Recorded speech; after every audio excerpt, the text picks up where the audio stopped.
Hi everyone, welcome back. I'm Michael Sandler, your host on Inspire Nation. If you've ever wanted to manifest anything in your life, then do we have the At Your Command and 5 Lesson show for you. Today I'll be talking with Mitch Horowitz, Penn Award-winning historian and one of the true behind-the-scene leaders in the New Thought movement today. He's the author, co-author, and editor of a plethora and cornucopia of books, far too many to mention, along with an absolute favorite author of mine, Neville Goddard. And that's just what I want to talk with him about today, about 2 books, At Your Command and the 5 Lessons, to understand the I Am, higher awareness, consciousness, and metaphysics to attract whatever you desire into your life. That, plus we'll talk about the real power of Moses, getting drafted at 38, the power of I am in Barbados, and what in the world grasshoppers and giants have to do with anything. So welcome back to the show, Mitch. Are you ready to shine? I am. Thank you. Glad to be here. Well, thank you so much, and a mighty woohoo!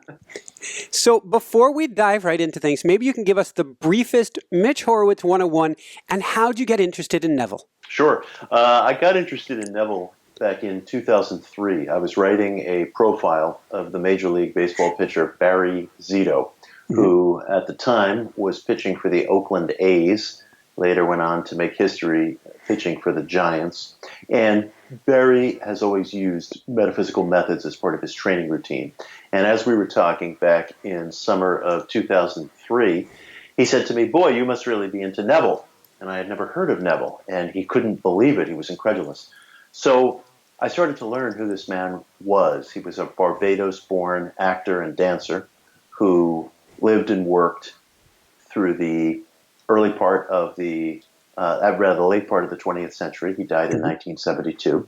And Neville was a popular lecturer and author who developed one theme in his work, which is that the human imagination is God, and that the God of Scripture, Old Testament, New Testament, is a metaphor for your own imagination, and that everything you experience, including these words that I'm speaking right now, including the image that you're seeing of me right now for those people who are watching on YouTube, is rooted in you. These ideas are rooted in you. Everything you see, feel, and experience is the product of your own mental visualizations, emotional states, and thoughts pushed out and concretized into the world. That was Neville's contention. He was the most radical, most elegant, most dramatic figure in New Thought, and he's a hero to me. In fact, so much so that I actually have a tattoo of Neville right here on my arm. Holy smokes. Yeah.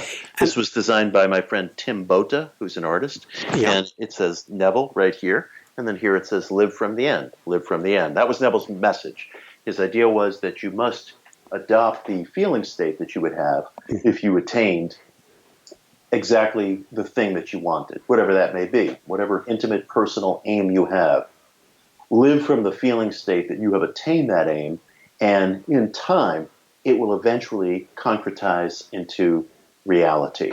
An assumption, although it may be false, will eventually take the shape of reality, for good and ill. That was Neville's challenge to his listeners. So does the tattoo help you to remember, wait, I must focus on the end and be very particular with my thoughts and what I visualize or imagine? Well, I didn't really get the tattoo as a mnemonic device. I got it more just out of my love for this individual as a thinker. I tend to develop an interest in ideas first through a persona. I might identify a certain persona, whether it's Mary Baker Eddy or G.I. Gurdjieff for Neville. Actually, I'm referring to him as Neville because he wrote under his first name. His full name was Neville Goddard. I might develop an interest in somebody like Neville Goddard, who was this elegant, dramatic, slightly mysterious figure, a person who also had a joie de vivre, who loved life. There was no heaviness about him. And it was his persona that first attracted me to his ideas. He first came to me as a persona. Barry mentioned his name, Neville, and I thought, I've never heard of this guy. So the tattoo is really more a reflection of my deep love and interest in the man himself. That's why I also have a tattoo of Buddy Holly, which you're unfortunately seeing upside down right here, and Awesome. Archangel Raphael. I developed an interest in personas, and that for me tends to be a gateway to ideas. When I first set up the green screen for today, first I had Neville up, Oh. but Jessica said, "Ooh, that's looking a little too creepy, a little bit too big, too life-size Well, Neville of was a clear that Neville." he didn't want to be deified. He didn't want to be remembered as a persona. In fact, some traditionalists have said to me, what are you doing getting a tattoo like that? It sort of violates Neville's instructions that he wanted to be remembered for his teachings, not for his personality. But the truth is, Neville loved his students. He encouraged his students in the arts and all kinds of self-expression. He counted among his students until his death in 1972, but of course beyond. People who were fashion designers, actors, dancers. He was a stage performer himself.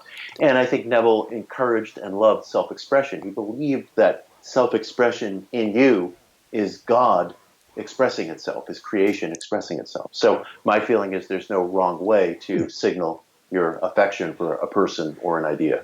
Awesome. So before we dive more into his history or his story and his philosophy in the Bible and everything, do you remember at all what Barry was doing after having learned from Neville that was helping him to be so incredibly successful? Oh, sure. At the time, Barry was very interested in cultivating a state of personal stillness, of deep inner trust, and feeling that state of very deep inner satisfaction that he had performed to his peak potential. So he and his father, Joe Zito, who was actually a very big inspiration on me, that's another story in itself, but he and his father, Joe Zito, who were training together, and Barry was maintaining a very arduous schedule.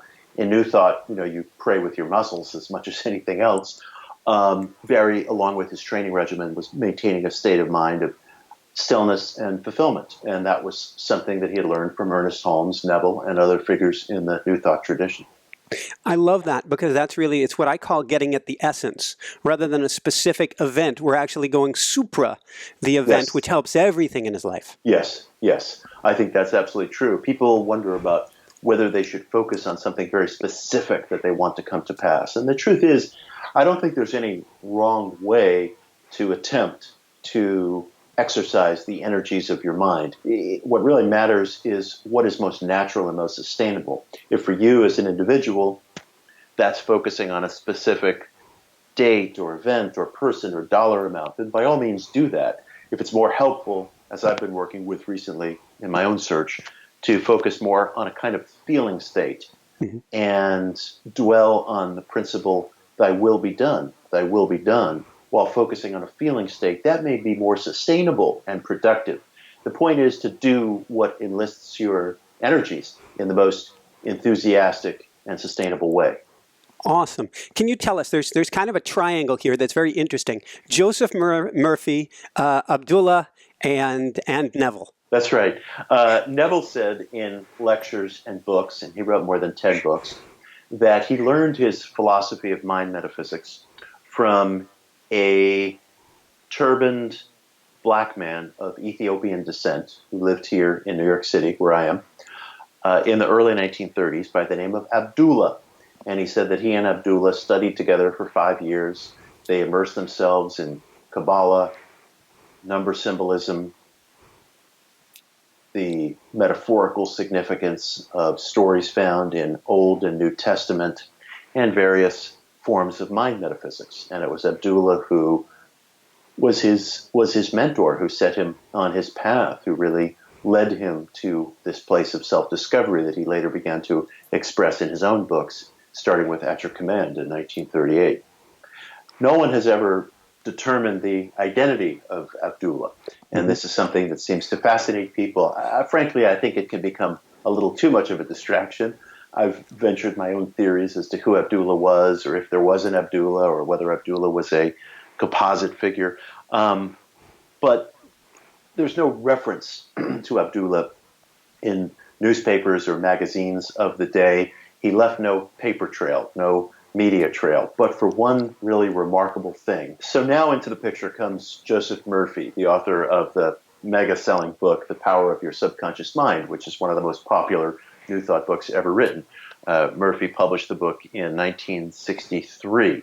That was just really about 9 years before Neville's death. Murphy gave a series of interviews in 1988, shortly before he died. And this series of interviews, which Murphy gave from the retirement village that he was living in at the time, were published in French at a metaphysical press in Quebec. They have only appeared in French. They have never appeared in English. And in these interviews, Murphy, too, talked about his own pupilship to the teacher Abdullah. Now, he and Neville were contemporaries of one another. They were both immigrants, Neville from Barbados, Murphy from the southern coast of Ireland. They lived and worked and kind of came up through the metaphysical culture in New York City at that time. And Murphy described himself as having been a student of Abdullah and talked about the influence of Abdullah in his life and Abdullah's gift of foresightfulness. And it was quite remarkable because these interviews, which have never been published in English, which exist only in French as published by a press in Quebec, are the only other reference of Abdullah contemporaneous to Neville. That's the one and only corroborating reference. So does that tell us that Neville was the flesh and blood figure that, Abdullah was the flesh and blood figure that Neville described him as? It may be. It may be. It's been speculated that perhaps Abdullah was a composite of teachers. That's something that I think of as a possibility. Or it may be, plain as day, Abdullah was exactly who Neville said he was. I've checked out other things that Neville has said historically, and I haven't found a glitch yet. Various circumstances that he described around his life, his background, his family life, they all check out with public records. So that is the triangle of Neville, Abdullah, and Joseph Murphy. Very good. So let's go from there. Let's dive into Neville's work. First off, what's the principle of expression? Well, the principle of expression, first of all, if you're asking me about Neville's method, is very simply that I really break it down into 3 steps. The first step is you have to have an absolutely clear mental picture of what you want, which sounds simple, of course, but we don't always know what we want. We're creatures of habit. We repeat things to ourselves. There are things that we may want that we don't like to admit to ourselves. You have to be absolutely frank and sustainably honest and mature with yourself about what you really want. This can't be a whim or a passing pleasure or a fancy. You have to come to a really mature reckoning of what you want, and you have to come to it in such a way that says you could be staking your life on this. You know, if you say you want to change in your work, if you say you want to change in your domestic situation, whatever it may be, take that very seriously because you could be staking your life on that. The next step is to enter a state of physical immobility. Neville believed that we create when we are in an exquisitely relaxed state. We might call it a meditative state, but for Neville, meditation involved being in a very drowsy state, somewhat in between sleep and consciousness. It's sometimes called the hypnagogic state. We slip into it as we're drifting off to sleep at night, or we come into it just as we're awakening, becoming aware of ourselves, coming into consciousness first thing in the morning or in the wee early hours of the morning. He believed that was a very supple, very suggestible state in which we maintain just a modicum of control over our thoughts, just enough to harness our thoughts. And he felt that that was the exquisitely sensitive mental state from which creativity occurs. Third, when you're in that deeply relaxed state, you formulate in your mind a mental picture, a picture that you can see, a picture that you can feel, an emotive thought picture that shows you in your state of completion or in your state of fulfillment. It could be a very short scene in which, for example, somebody is shaking your hand saying, "Congratulations, congratulations," or maybe you're holding an award of some kind. Or maybe you have a wedding ring on your finger and you're feeling the weight of it or gently twisting it around. You mustn't visualize the scene as if you're watching it on a movie screen. You should feel yourself in it yourself. Neville said that if I want to imagine climbing a ladder, I don't see myself climbing a ladder. I climb. I feel the weight of my feet on those rungs. I feel my hands grasping the rungs. So Neville was very clear that this had to be a small, idealized, very short, very simple mental scene that you occupy. And you should run this scene over and over in your head as long as it feels fresh and natural. May mean doing it just once, may mean doing it dozens of times. The point is that you want it to feel supple and fresh and natural and lifelike. And that's it. And that's it. And then you just go back to your life. Now, he said, this may at first seem to invite disappointment. You may want to be in Paris, and you wake up and you find yourself in Queens, and you may be disappointed.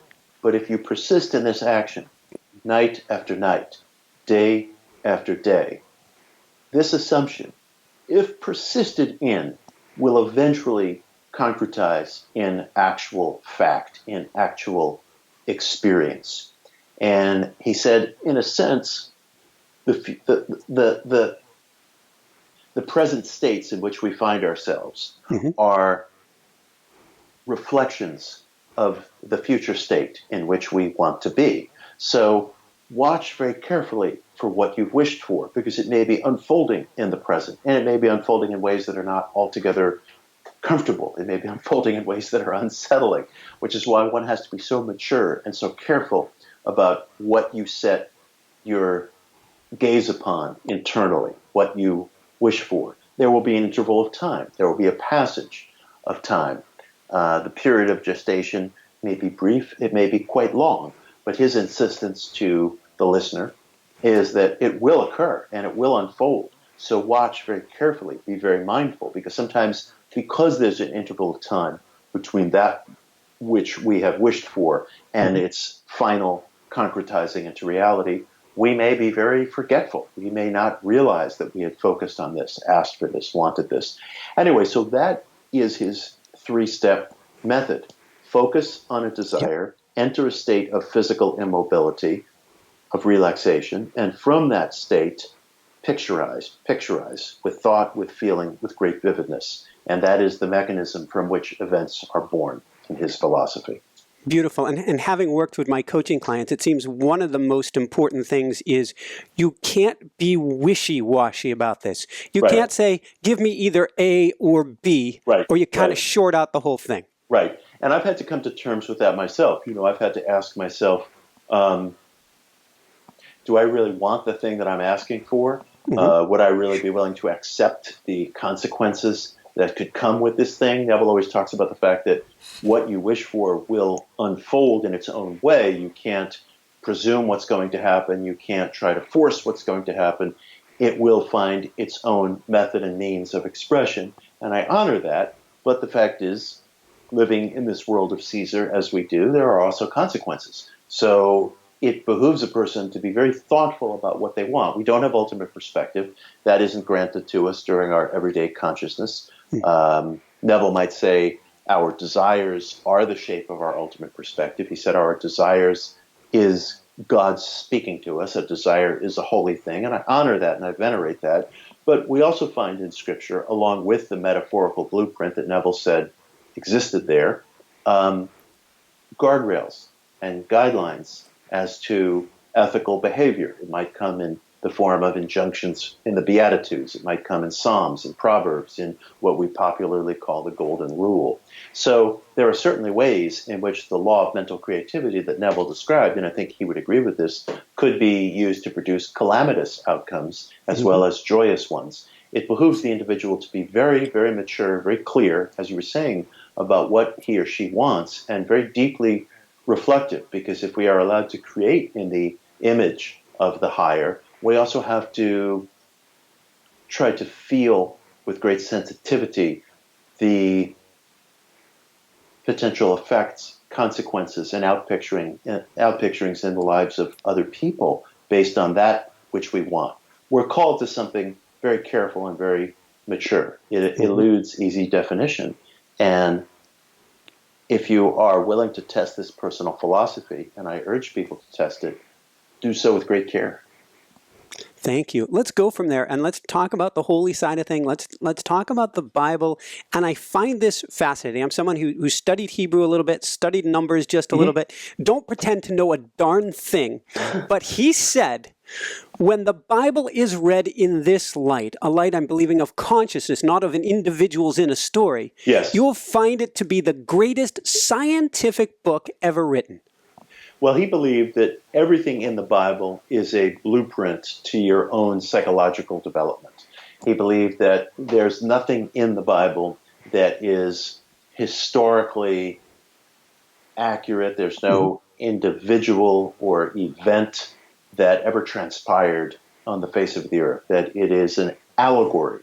It is an allegory in which man's higher states are hinted at, worked through, and developed until the individual finally comes to understand him or herself as Christ crucified on the cross of his or her desires, and then reborn and ascendant, and the individual comes to a realization of him or herself as one that is in total union with the divine. Now, your summation is absolutely correct. Neville's challenge to the reader was that the Bible is not a story. It is a pictogrammatic book of Near Eastern symbolism in which a psychological allegory and blueprint is disclosed in symbolic form, and that one must read the Bible from a perspective of higher consciousness in order to glean its illumined meaning. Now, that can be challenging because Neville would himself conceded that not all books and passages of the Bible are of the same value. There are passages that read to me very much like a book of ritualistic liturgy. You know, you'll find that in Leviticus. You'll find that in Deuteronomy. There are passages of the Bible, such as in the book of Chronicles or the book of Numbers, that are clearly records of genealogy. And Neville didn't sufficiently address that to my satisfaction. I love this man, and I venerate this man, and I believe in his truth. But if I could talk to him today, and perhaps in some way that's possible, I don't think he sufficiently addressed those areas of Scripture that are genealogical, ritual-based, or seem to tell stories of brutality. Now, certain stories of brutality, Neville made very clear and very precise metaphorical interpretations of, and I honor that. An example? Oh, well, you know, he might talk about, for example, the siege of the city of Jericho not being a story of a brutal war, but it being the story of man's lower consciousness falling to the higher consciousness. And he made lots of interpretations that way, and I honor that. But the Bible is a very long and very substantial book covering many thousands of episodes and events. And if somebody is going to follow Neville's teaching to its fullest extent, they have to come to a reckoning not just with those parts of the Bible that easily disclose themselves to metaphorical interpretation, but with all parts of the Bible, including those that do not easily disclose themselves to metaphorical interpretation, such as genealogy.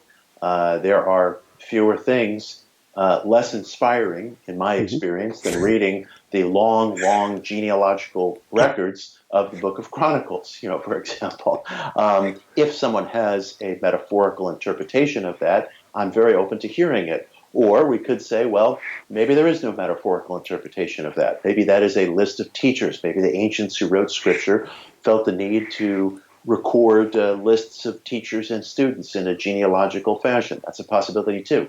But the fact is, you know, we take too many shortcuts in the New Age culture, and we need to go the long way around. And a shortcut would be just accepting what Neville says and saying, well, that's how it is. The long way around, the way that really delivers, is really wrestling with it and saying, I don't understand the allegorical interpretation of, you know, some of the rituals that are depicted in the book of Deuteronomy or the book of Leviticus. I don't understand some of the punitive lawmaking that appears in certain books of the Old Testament.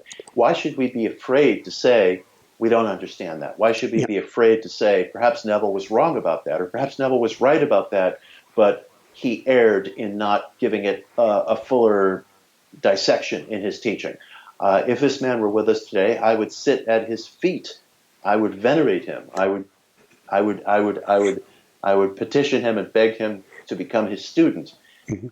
But I would also ask him those questions, and I think we must ask those questions today. Thank you. So let's talk briefly about Moses, I am, and the concept, he says, to give up a belief in a God apart from yourself and claim God as your awareness of being. Yes. Well, Neville believed that Moses' initial encounter with God was man's initial awakening to his own higher sense of being, that when Moses asks God, "Who are you?" and is told, I am that I am, he is being given a very explicit, direct key. What could be plainer, Neville would say? What could be plainer? Why would the God of the Hebrews say, I am? It's a reference to one's own consciousness. Mm-hmm. So what does that, if we look big picture, well, actually, here I'll give a quote. Praying, then, is seen to be recognizing yourself to be that which you now desire, rather than, go for it. Yeah, I never believed that in prayer, taking part from the New Testament as well, we go into a place of silence. We go into the closet, so to speak, Mm-hmm. to use Christ's metaphor. It's not some big public declaration. It's not some noisy, loud proclamation or petition. It is a place of exquisite quiet, silence, solitude, kind of meditative in-between state in which we may drift in and out of consciousness, and we may just try to come into a feeling of a sort of formless, faceless consciousness. Neville said that is one way to experience the I am within, that man is unrefined, unconstructed consciousness, impersonal consciousness, faceless consciousness. Try to feel that state of truth and reality and actuality within yourself, and you will be experiencing, in effect, that which Moses experienced in this passage of Scripture that we're talking about. Then you can move on from that experience, that inner experience of formless consciousness, and give consciousness a face. Give consciousness a form. Give consciousness an episode, a scene, something that you desire in your life, that you feel certain will bring you and people you love beneficence. And then that takes shape in your outer world as consciousness is a creative force. I understand that from the side of manifestation. What does that mean as far as with the I am-edness? Who do we pray to? That's a wonderful question. No one outside of ourselves. No one outside of ourselves. Neville felt that if we pray or petition any kind of being outside of the self, we have sinned. We have missed the mark, so to speak. We have misunderstood his philosophy. That all of prayer is defined by everything that I've just been describing. Prayer is the process whereby man comes into realization of himself as God, and he meant it in that radical a way, that as you, the listener, as you, Michael Sandler, come into awareness and realization of yourself as God, that is prayer. That is prayer. Now, I don't follow that teaching to its ultimate extent. I, as a seeker, I broker an exception to that teaching, and this is what it is. And I write about this in a forthcoming book of mine called The Miracle Club, which is coming out in fall of 2018. The Miracle Club is kind of my own summation and examination of New Thought philosophy. Awesome. We human beings are, I believe, and I think anybody listening will find this in his or her own life, we are at times so trapped in a psychological prison of our own fears, our own compulsions, our own habitual behavior, that I believe, even if one shares in Neville's ultimate sense of truth, there are times where it is impossible because of emotional anguish or because of compulsive behavior or mental states. There are times when it is not possible for the searching individual to come in touch with him or herself as God. Mm-hmm. At such times, I believe it is necessary and altogether laudatory to engage in prayer. You're probably hearing my cat. And smiled accordingly. Yeah, it's his house too. Hi, buddy. There are times where it is necessary and laudatory for the searching individual to pray to God as mm-hmm. if in outer form, as if in outer persona. I don't see any necessary dichotomy or contradiction between the teaching that you are God and that there is also a Father from which you emanate as a figure who is currently clothed in the flesh, as a figure who is currently in search of true realization of self. If I say I am God and I'm comfortable with that and I believe that, all to the good. If I am in a state of emotional anguish and I am unable to come to that truth at a given moment, and I look to God as something very real and very true, but who is not at that moment available to me as a being who might be undergoing a compulsion, as a being who might be undergoing anguish, states that we will all find ourselves in within the next 24 hours, mm-hmm. then how is it contradictory to say I can also make an appeal to myself as a creator from whom I feel temporarily ruptured, temporarily separated? I don't believe there are rules that keep us from reaching out to our highest conceptions of reality and our highest selves. Mitch, I think that's the most profound statement you've shared today, and there have been some profound ones, because that frees people up when we get onto that mental roller coaster of getting down on ourselves. And I urge, I have many people I love on the internet and other parts of the culture who are into Neville. And every now and then I have episodes of friction with them because they feel that I am sort of reforming Neville in a certain sense. And they feel, look, here's the teaching. Neville said, he wrote it down. He set it down. It's intended to be followed. It's good for the individual. But if I'm guilty of reforming Neville, I would say I'm only guilty of wanting to bring Neville's ideas to a state of expansiveness that covers all the bases and boundaries of life. It is a fact for myself, for everyone listening to this, that sometime over the next 24 hours, because we're human, all of us listening to this together right now are going to have some crisis or some sense of despair or depression or anger. There are going to be times when we feel ruptured from the highest in ourselves. Those may be times when prayer, as if to an outer being, a higher being, can serve as a reconciliation, as a bridge. Let's make possibilities as available as we can to ourselves in all states that we find ourselves in. Thank you, thank you, thank you. So let's go from there. Let's go real briefly over the 5 lessons of Neville. First off, consciousness is the only reality. Yes, that is lesson 1. The 5 lessons you're referring to are from a series of lectures that Neville delivered in Los Angeles in the late 1940s, and that composes the book 5 Lessons, which is coming out in 2018, and I have an essay about Neville in that book in which I go through his 3-step method. I also deal with that material in my book, The Miracle Club. Consciousness is the only reality is Neville's lesson 1. That is his primary lesson, that consciousness, or awareness, as I term it, is the arbiter of reality. And everything you think, feel, and experience is born of consciousness, including me, including the words I'm speaking right now. Whether you like them, whether you dislike them, they are all emanent from you. Beautiful. In fact, one of the things he said is, let us say I want to be healthy. Pills will not do it. Diet or climate will not do it. I must become conscious of being healthy by assuming the feeling of being healthy. Yes.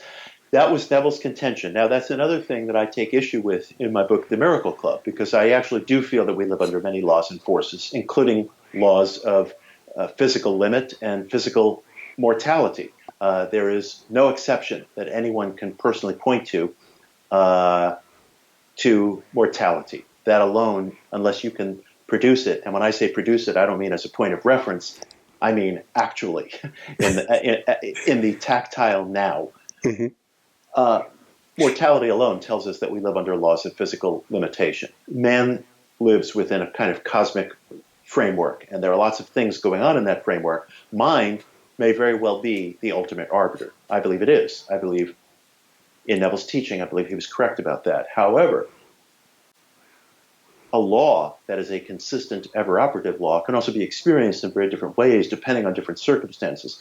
Gravity is a law, but you're going to experience gravity differently on the moon, on Jupiter, in outer space, because gravity is affected by mass. Doesn't mean the law has changed. The law is consistent. The law is ever-operative. The law is perfect, so to speak.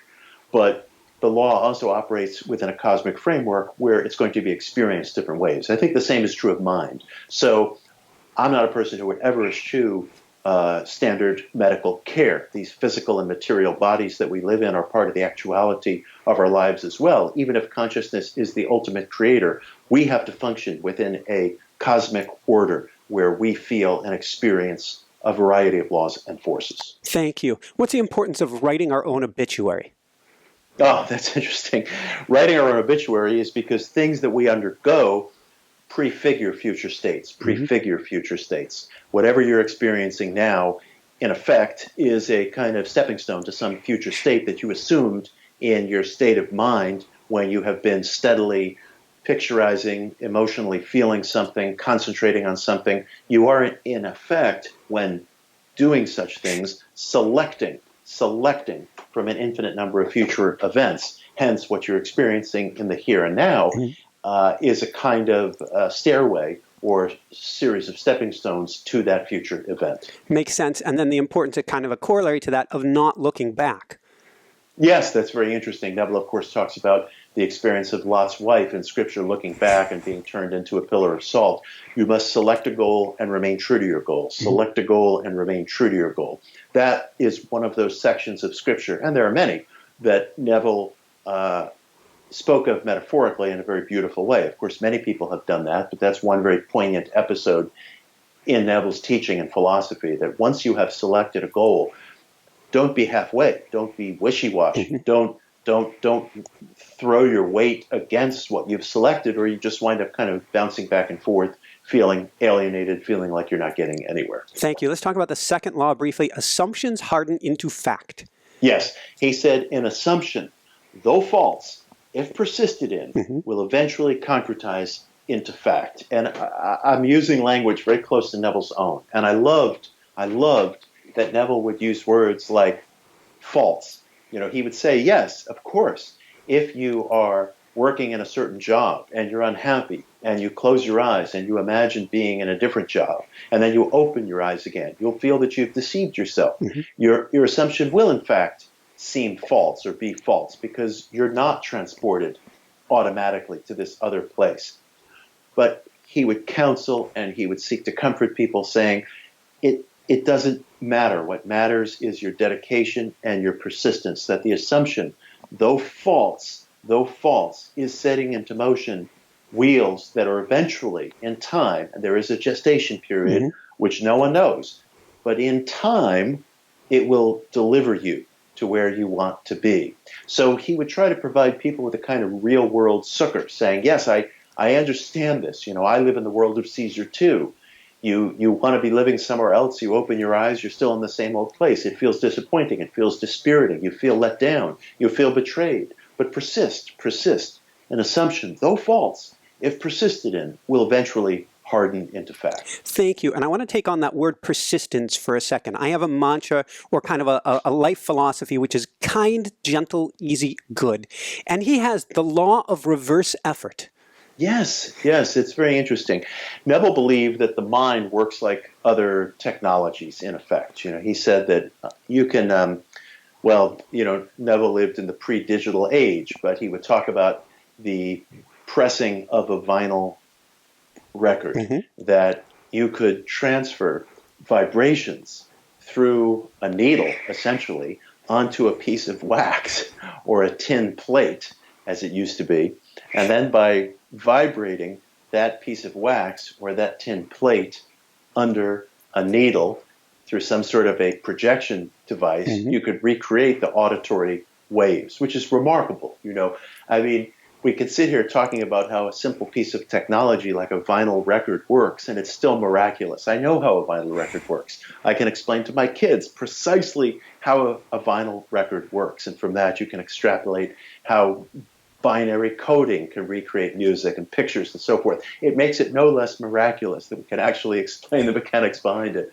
And Neville would say that such is true with the mind, such is true with the mind, that the mind itself can create kind of grooves. And when played back to us, as in a very vivid, tactile mental picture or fantasy that we purposefully rerun in our heads, that we control, it eventually recreates the actual outer events, just like music coming out of a phonograph. Thank you. But we don't want to hit it with heavy willpower or effort. Is that right?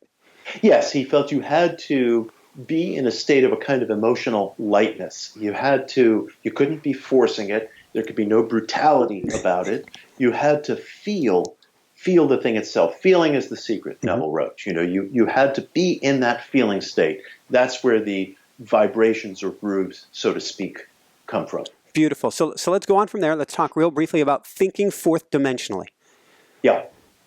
Neville believed that what we were doing when we were thinking creatively was not manifesting events, but selecting events. He got into some very early ideas that were actually emanating, although on a parallel track, from quantum physics in the early to mid 20th century. And I write about this a good deal in my book, The Miracle Club. Neville talked about how scientists will one day validate the existence of a serial universe, a universe in which infinite number of things are going on. We can't detect this. We're limited in our sensory equipment. And he was very correct about that. Scientists now have theories that are sometimes called the many worlds theory that grow out of thought experiments like Schrodinger's cat, which we don't have time to go into right now, but I go into in great detail in the Miracle Club and elsewhere. And that these thought experiments, as well as actual experiments in particle labs, demonstrate to us the reality, even the necessity of multiple worlds, many worlds. There are infinite numbers of things, physicists theorize, going on at once. Neville said very early, before any of this material was popularized, Neville said in the late 1940s, what you're actually doing when you go into a mental feeling state is you are expanding the boundaries of your sensory apparatus, and you are selecting from events that exist in this multiple world. That's thinking fourth dimensionally. The fourth dimension is a place beyond ordinary sensory awareness where multiple things are going on at once. Thank you. And so he said we need to be really careful of what we're attentive to. Yes. He said, our attention can rest upon any number of things, and it's of grave seriousness. And that if we are able to form a picture of a thing, that in itself is evidence that it exists somewhere. We're not formulating the picture from out of nowhere, but we're peering into a possibility, one of endless possibilities. But the very fact that one can form a sensory mind's eye image of it indicates that it does exist somewhere. So be careful because you're engaged in an act of selection. Thank you. Let's go to number 4, know when to change but self.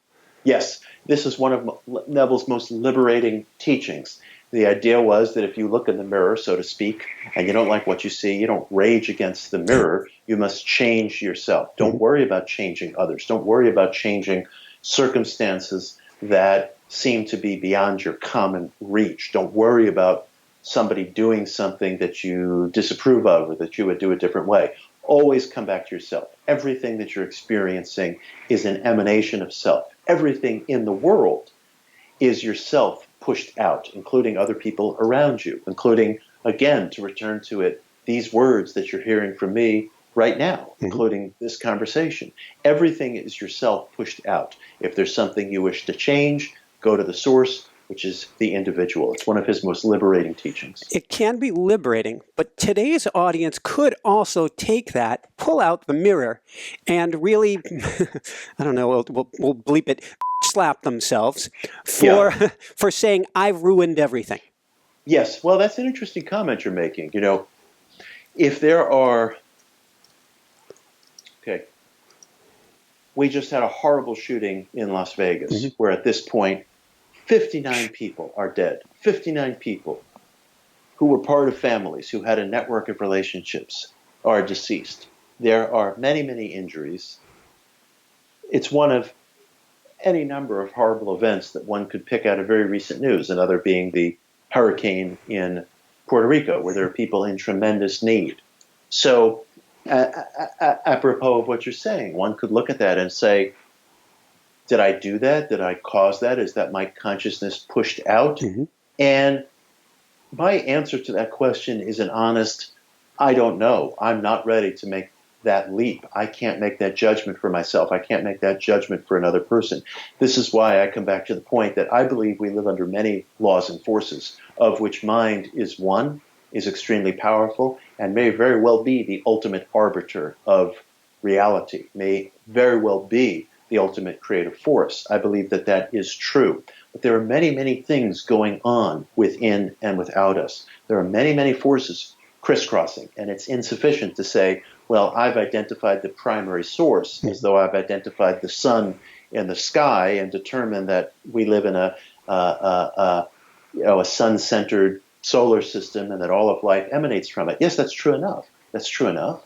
But we also live under laws of distance. We also live under laws of mass. We also live under laws that dictate the birth and the death of stars over extraordinary long periods of time. So identifying a source of emanation, I don't think closes the book on inquiry.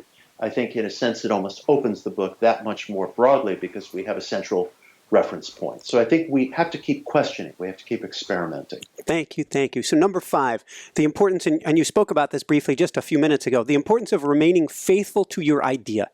Yes, and this is one of the most difficult parts because a lot of what we've been talking about involves the things that interpose between our ideal and what we actually experience. There's violence, there's hunger, there's tragedy. There are states within ourselves of depression, of addiction, of compulsion, of anger, of illness. So many things interpose themselves between our ideal and its actualization, and yet the law of mind, as the rays of the sun, is ever creative, is ever persistent, is ever influential. So one needs to maintain a great deal of intelligent, mature morale. I talk about intelligent persistence. One needs to maintain a sense that we are not just set adrift like a bottle bobbing around in an ocean, getting tossed around on waves. The mind actually is a source of influence. Awareness, consciousness, call it what you like, is a source of influence, and it is a formative source, a causative source, a creative source. We have that within us too. Whatever else is going on, we must always return to the context that we are not just passive, incidental particles being thrown around in this maelstrom of events. We are particles that actually have a self-determinative quality in our lives, and that is mind, and that is awareness, and that is consciousness. That to me is a form of persistence that helps you move toward a goal without feeling crushed or overwhelmed or hopelessly contradicted by events that seem to interpose themselves in between. Be cognizant that although we live under a myriad of forces, mind is an ever-operative causative force in itself. And that is something that I think one can place stock in. That is something one can place faith in. Thank you. And speaking of placing stock and faith in something, the power of gratitude. The power of gratitude. Neville believes that if you hold within yourself a lovely state, gratitude certainly is a lovely state, joy is a lovely state, awe is a lovely state, you are selecting. You are setting in motion future events that validate your sense of joy, gratitude, awe. If you praise others, you are, in a sense, praising yourself. Neville said, one time he said in this very insistent manner to a room full of people, I tell you, you praise others and you will thrive, that the states that we foresee and hold within ourselves and for others become actual facts. Awesome. If I take off my coaching hat, I throw it on you for today. What homework assignment would you give people to begin today? I would give them the following homework assignment, and this is something I'm going to do with everybody who is listening to this. I will do it within the first 24 hours that this interview goes up online, and I will do it repeatedly, so nobody will feel that they're doing this by themselves, because I will be doing this repeatedly. Whether or not you, the listener, agree with or place complete and utter validation in everything that I've been saying, try a thought experiment with me.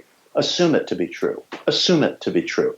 Adopt the attitude that everything that you experience in the here and now and will experience tomorrow is in fact the outpicturing of your own internal thought and emotive states. Just try that as an experiment.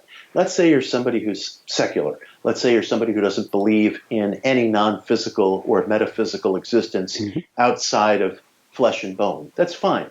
You could do this with us just the same. As a thought experiment, and many of the things that we talk about in life, including Schrodinger's cat, which we didn't have time to get into, are themselves thought experiments. We're not able to actually physically act out everything that we talk about as a figure of speech, but it can come to crystallize a sense of reality. As a thought experiment, adopt with me the idea that everything Neville says is absolutely correct. How would it change your life? How would it change your relationships? How would it change your household? How would it change your workplace? Would it make you a better person for others to be around?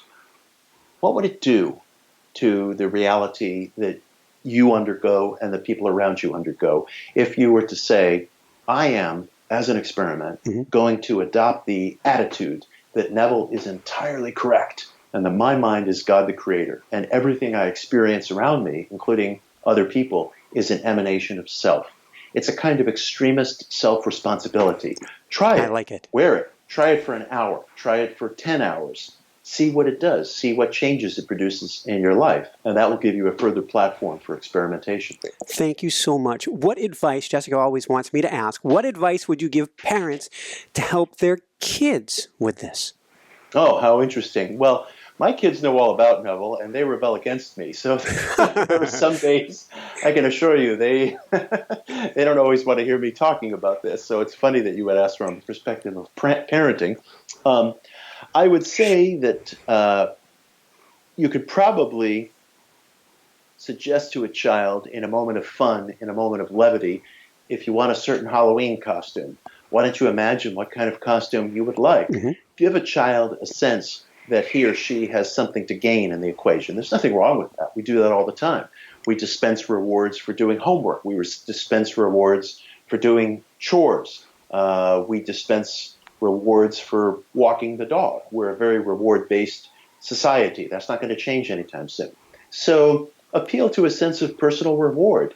You want a pet, you want a hamster, you want a certain Halloween costume, you want to go to a certain concert or something. Well, why don't you try this? Why don't you try this? Give a child a sense of possibility and let the child try it for him or herself. They may be in for a great surprise. I love it. So where can people go to find out more and to find Neville's books? Well, you can go to my website, mitchhorowitz.com, where you can find me, you can find my email, you can contact me, reach out to me. There's lots of links and articles, including to essays that I've written about Neville. You can find the book at your command online at anywhere you buy your books, including the struggling little mom-and-pop operation Amazon, any brick-and-mortar store. The book, 5 Lessons, is also available for pre-order right now. If you like what we've been discussing and you want to get the versions of these books that have my essays in them, my supplementary essays, which are biographies of Neville and explorations of his ideas, you can look for the editions that are published by Tarcher Perigee. The books are At Your Command by Neville and 5 Lessons by Neville. And you can find me at mitchhorowitz.com. Throw my name into Google. I'm very easy to find. Fantastic. And if you didn't catch mitchhorowitz.com, come on over to inspirenationshow.com. We'll get you over to mitchhorowitz.com. What personally brings you the greatest happiness, or what I call the woohoo factor? The greatest happiness is in exploring and experimenting with classic American metaphysics. Excuse me, that's my phone going off.